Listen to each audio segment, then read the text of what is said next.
Yo! I finished Doom the Dark Ages just the other day, so let's go ahead and get into a game review! Okay, for those of you who haven't been watching my channel for a while, I absolutely love the Doom games. I played Doom 2, it was one of the earliest games that I played. I think Shadow the Hedgehog on PlayStation 2 was the very first game I played, but I was really young whenever I started playing the Doom franchise with Doom 2, my favorite game of all time, by the way. I have a top 10 video talking about my 10 favorite video games of all time, if you want to go and check that out after this video. But yeah, I love the Doom franchise. I love Doom, Doom 2, Doom 3, even Doom 3, and then Doom 64 is amazing.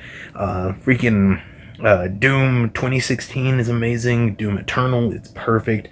And this game, let's just get into it. Let's talk about it. I just wanted to give you all a little bit of a rundown of my relationship with this beautiful franchise. Doom the Dark Ages is the first game with a full-on melee weapon that's always with you, which is the shield. I made a whole short talking about how much I love it, but let me give you a little bit of what it does. The shield is one of the biggest weapons you're going to be using this, and I'll get into why that is later. It's kind of a negative, kind of a positive, whatever. But yeah, the shield is absolutely amazing. You can use it to dash into enemies, you can use it to throw like Captain America and then it will come back to you, and you can also use, well, you have to in some sections, use it to throw it up at these green leaking statue things, and then you can use it to jump up there to wherever it goes. That's how you get most of the secrets, a lot of the secrets at least, and that's how you get a lot of the literally everything. Like, there's a lot of missions where you have to do it to get to places, and there's a lot of missions with secret areas hidden behind those types of things. Amazing new weapon. I love it. I think it's really cool. The parry mechanic is really fun. The different hexes or enchantments or whatever they call it is really cool. I was using the lightning bolt, the very last one you get for like most of the end, and then I was using the blades for the most of the, like, after I got it, and then I saw the lightning and I was like, yeah, that'll work. The shield was the very first thing that I leveled up all the way. So with the shield out of the way, which is like the biggest new thing, what about the guns? People care more about the guns than anything else in Doom games. Honestly, most of these are they're all good in their own way, but the game gives you so much ammo, and they're all basically the same whenever it comes to what they do and everything, so it's just really, really easy to stick with one gun.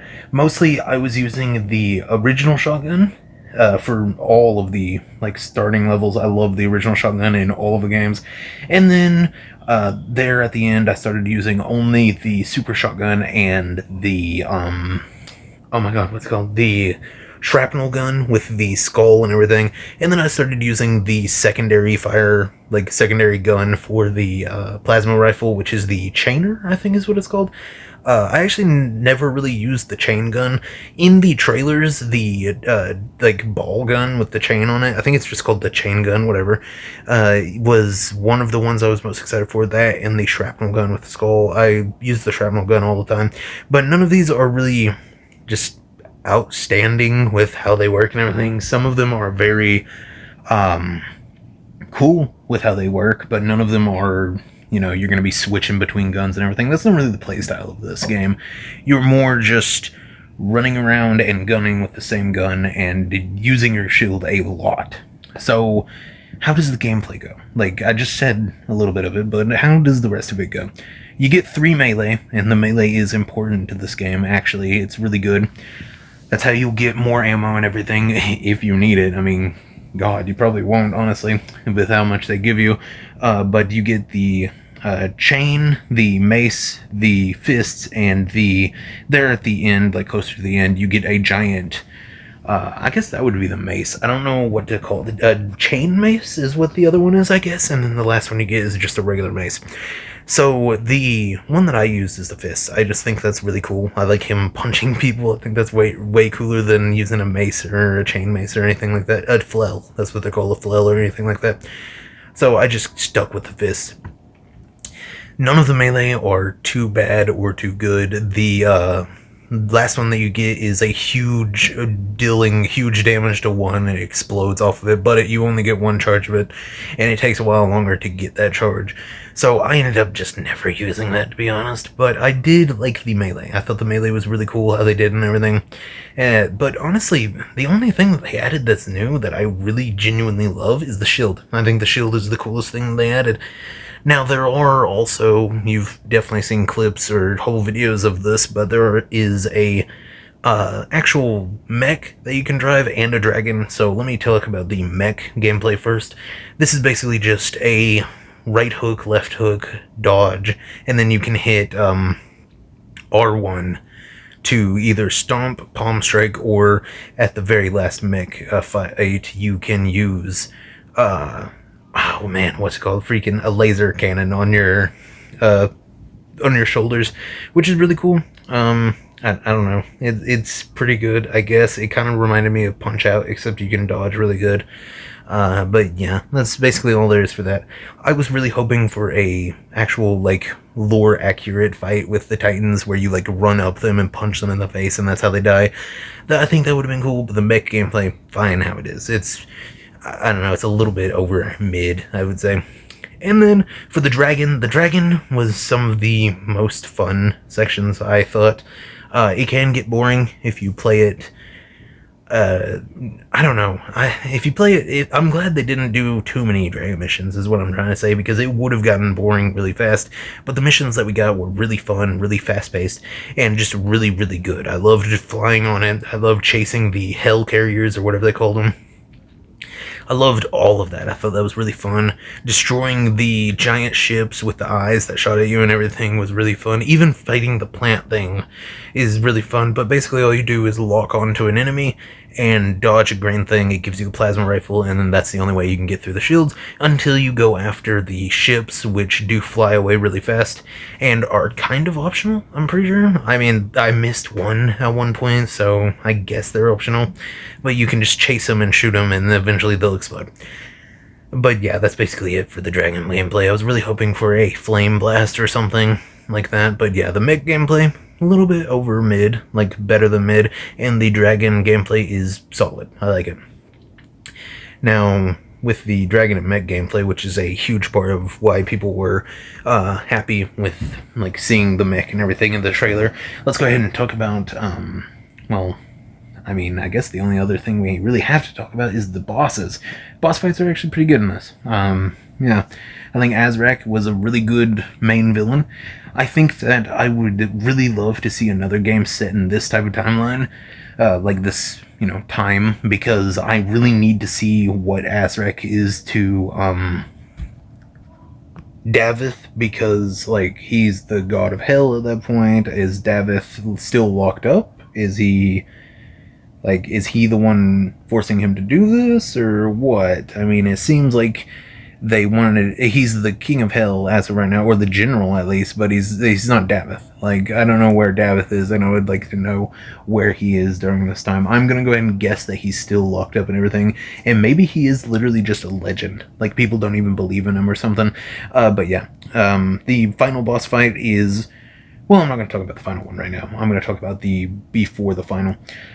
Before the final one, you get a fight with Azrak whenever he takes it from Thera, which I'll get into the side characters in a second, but I will go ahead and say that Thera is one of the coolest characters other than the Doom guy in this game, and in this franchise. I would like to say that, right now, Thera is freaking awesome. But yeah, getting back to what I was talking about, he takes the, god heart or whatever from Thera and becomes this weird angel-looking thing. Kind of reminded me of, Lucifer from Devilman, whenever he becomes, actual, Lucifer. But it seemed kind of like that, and a mix of that with Lovecraftian themes, with, all the eyes and everything.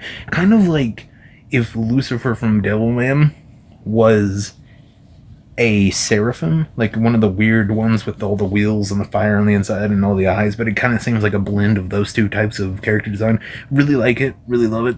And the original Azrak design was really cool too, with the red armor and everything. I thought that was really good. But yeah, you end up fighting him, and it's actually a pretty good boss fight. I think it might be my favorite boss fight in Doom. I think it's just a really good boss fight, to be honest. But yeah, they end up, fighting, and then there's a whole bunch of really cool cutscenes where he goes to slap him, and then Azrac just stands there and just bitch slaps him away. And then there's a really good one where Doomguy throws his shield whenever he gets stunned, and then Azrac just grabs it and throws it back to him. It's really good. I like it. And then by the end, he ends up, taking away the power because he's Doomguy. He is Doomguy. I mean, come on, what are you going to do against the Doomslayer, brother?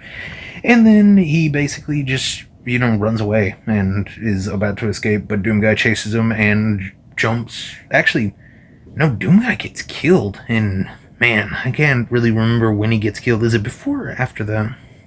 No, it's right after he takes Azrac's power.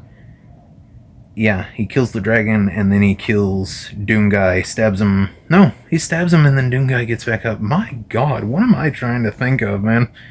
I do not know. Wait. Oh, okay. Please forgive me for all of that. That was a weird tangent, but I needed to remember. Okay, he ends up doing that, and then Azrac escapes, gets on his ship, and then Doomguy ends up dying and going to hell, and then he kills his way through hell and gets off of the out of hell, and then gets on a giant boat and crashes his way through the gates of hell. And then I got a trophy called Too Angry to Die, which is awesome. I love that. And then there's a really cool scene with the zombie, him and everything. I might just do a short with that video on it, but it's really cool. And then he basically just goes and kills him because he goes back to hell. There's a whole thing with Cthulhu too, like a completely different realm and everything, which is really cool, which is where the witch comes from. And yes, there's also a witch, which helps Azrac, but that's only because Azrac has Cthulhu, or the Great Old One as they call him, completely trapped and everything. And then Doomguy ends up releasing him, and then they go and, try and, kill him. I don't know. There's a cool mech fight with Cthulhu. That's the main point of this. Yeah. And Doomguy ends up getting captured, and it's held there, and then blows it up, and then falls into the acid. That's how he dies. And then he goes to hell, and then he goes after Davith. Yeah. So all of that happens, and then the end boss fight is the witch and Davith at the same time, but Davith doesn't have all of his cool powers, so it's kind of just a lamer version of Davith plus the witch, which I liked the boss fight. I thought it was really good. But yeah. That's basically the story. I mean, I skipped a lot. Don't worry, I skipped a ton, so I didn't spoil everything. There's a whole thing with Thera being imbued with the powers of a goddess and everything, or a god, and just a god, and everything like that. Thera's so cool. There's a part where she slams her arm into the ground, and her astral tentacle goes into the ground and stabs up and kills a whole bunch of demons and stuff. It's so cool. But yeah, this is a really good game. I think the gameplay is on point. I think I'm going to do a tier list of all of them again, since Doom the Dark Age, I finished it and everything. I'll do another tier list with all of them, just showing you where they would go in the how good they are type of thing with the whole entire Doom franchise. But I think this one is not as good as Doom Eternal. This is only with the New Line stuff. Doom 2 is still my favorite game of all time, but this is only with the New Line stuff. But I think Doom the Dark Ages is below Doom Eternal. Man, is it? I think it might be... man, I don't know. It might be right at Doom 2016 or right below it. I honestly can't really decide. I think it might be right at it. I'd give this game an 8.5. An 8.5 is very good, and I think it's a very worth it game. But compared to Doom Eternal's 10 out of 10 out of 10, and Doom 2016's 8.5 out of 10, I gave this, I think it's a good Doom game. It's just not the best Doom game, because there are a lot of Doom games that I would give a 9 or a 10 out of 10. But this one's an 8.5 out of 10. Definitely not bad. Definitely worth it. To be honest, unless you're going to try and platinum it like I am, the only game I've ever platinumed is Doom Eternal, and I'm gonna platinum this too. So those are the only 2 games I've ever platinumed at this point. So if you're gonna get it, and you're gonna platinum it like I did. Like, I didn't finish the main story for until 22 hours. I was into it. I bought the premium too, so I'm getting the DLC for free, or I paid for it whenever I got it. I did the premium pre-order and stuff. So if you are going to buy this, know that it is only 11 hours, unless you were going to put some serious time into it like I did and try to 100% everything, and that it is a good game, but it is not like Doom Eternal or Doom 2016. It is completely different. There's been a lot of people saying that it's too slow. It is not too slow. It is very fast-paced still, especially with the shield dash and everything. You can dash into battle anytime you want. There's been a lot of people saying that the way you run and everything isn't good. I think it's great. The story is a complete and utter upgrade from every single other one. You don't have to read. I mean, you can read the codex, but you don't have to understand the lore of it or anything. So if you're not like a die-hard Doom fan like I am, you don't have to read it all if you don't want to. There's some absolutely amazing cutscenes that are just the most badass thing you'll ever see. Stuff like that. But the gameplay is completely different. So I would definitely, before you buy it, just understand that it is only 11 hours, unless you are a super fan like me and you want to put in some serious time. And the gameplay is completely different. So just go and watch some actual gameplay. I've posted some actual gameplay. I'm going to post some more to either tonight or tomorrow. So yeah, either just know all of that, and if you still want it, definitely get it. But if you think you want to stick with just Doom 2016 or Doom Eternal, that's honestly fine. This game is $70. Like, this is the only new game I'm going to get for a year or two, because these games are getting way too expensive, and I honestly think that 11 hours for what I paid for is kind of insane, but it's also fine to me because I'm probably going to replay the story 10 times at least. So yeah, with all of that in mind, comment and tell me if you're going to get it, or if you've already gotten it. If you got it and you have different thoughts or the same thoughts as me, go ahead and comment it down in the comments. I would love to hear y'all's thoughts. Yeah, subscribe, all that type of stuff, and yeah, tell me what your ranking for the Doom games will be. Tomorrow I'll have a video review for the Captain America Brave New World movie, and the next day I might do my Doom videos where I do a new tier list. I'm also thinking about doing ranking all of the bosses from the New Age games, and I might do the Old Age games. If you want the Old Age games, just comment and tell me on this video and I'll put them in. Otherwise, I'm only gonna do the New Age games. But yeah, I don't know, just subscribe, all that type of stuff, and as always, see ya.